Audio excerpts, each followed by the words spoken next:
They merely divulge the next bend on the road.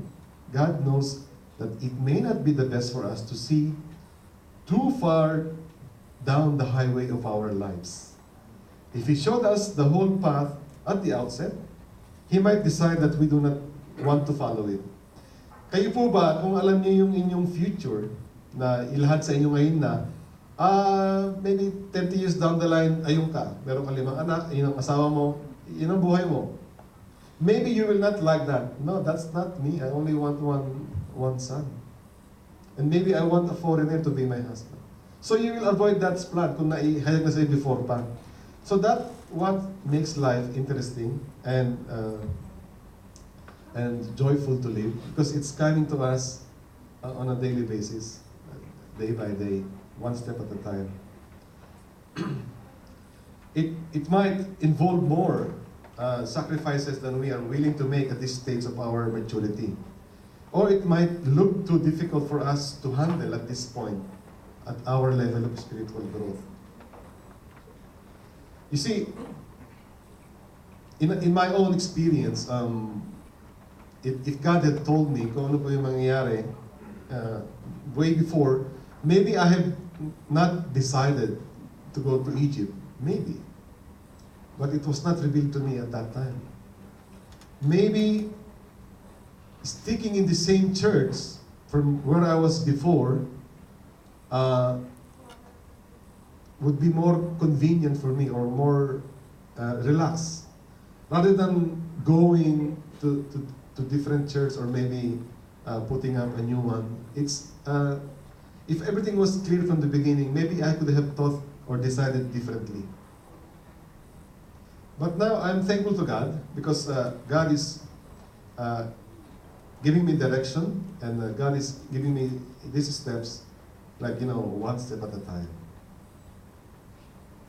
Now, there are giant strides. Sa ating pong paglalakad, in our walk with God, there are giant strides. Hindi po lahat ng hakbang maliit. Meron pong malalaki. There are big steps, big steps. One decision in life can bring you to a commitment of 10 years, maybe more.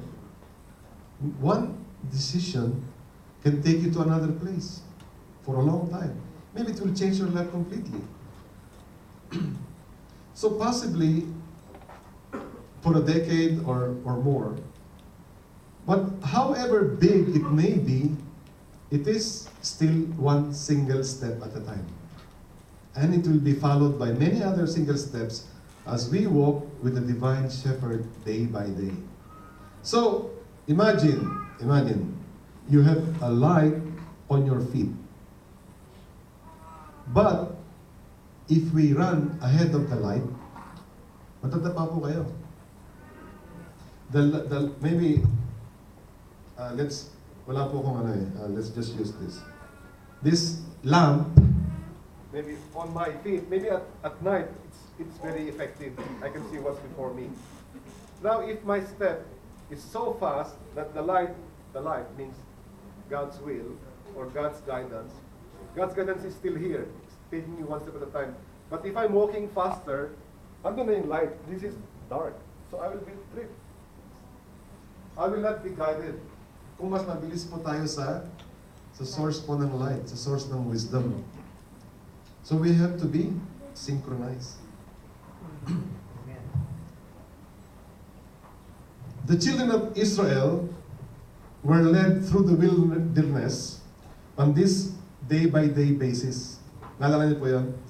So they followed God's guiding cloud wherever it went. When it moved, they moved. When it stopped, they stopped. Parang yung cloud, yung kanilang shade Di ba? So, when it stopped, they set up a camp. Doon sila. Kasi yun ang will ng Panginoon If it remained one day sila doon. If it remained for 1 year sila doon.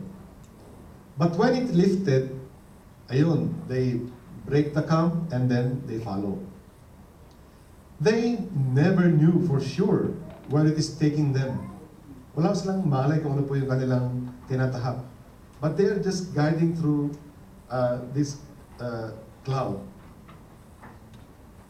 But they trusted their faithful shepherd to lead them in the right way. And their trust was never misplaced. He brought them safely to the promised land. Yeah.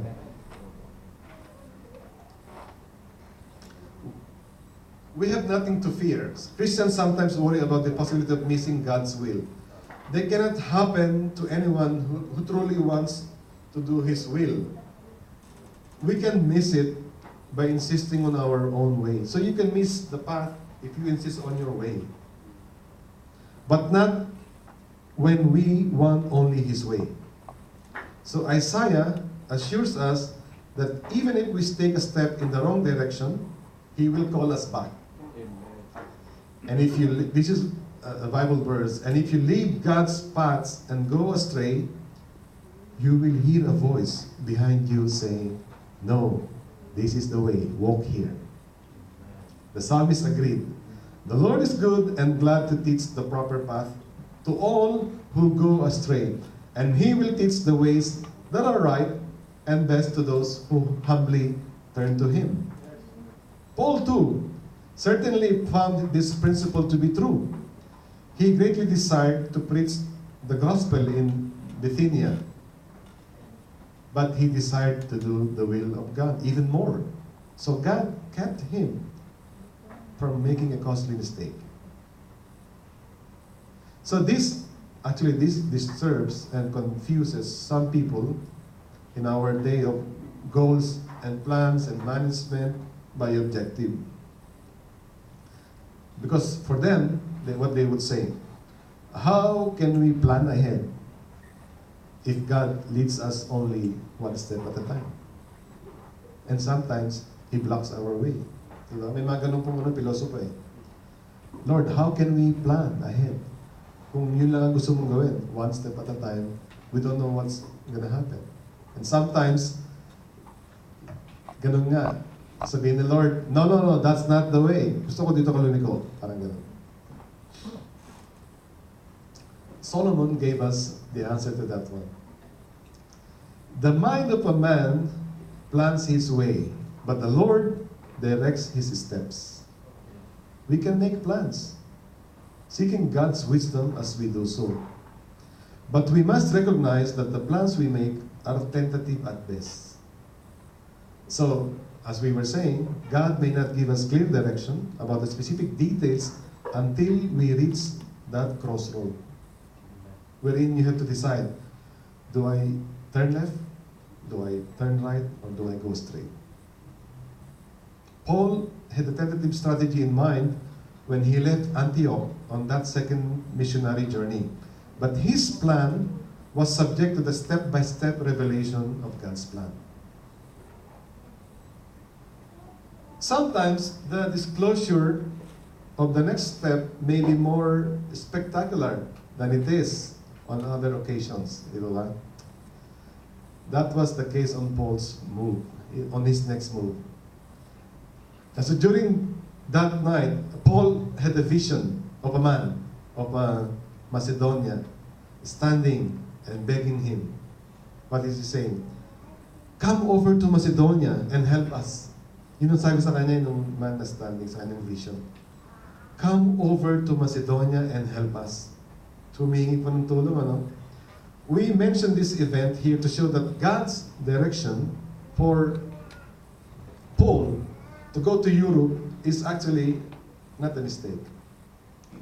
Paul needed to have that assurance, for he would be tempted to doubt God's leading after being severely beaten and clamped in stocks in a Philippian jail cell. Marami po itong pinagdaanan si Paul, na kung saan at some point, maybe if he will rely on his own knowledge, he will be discouraged.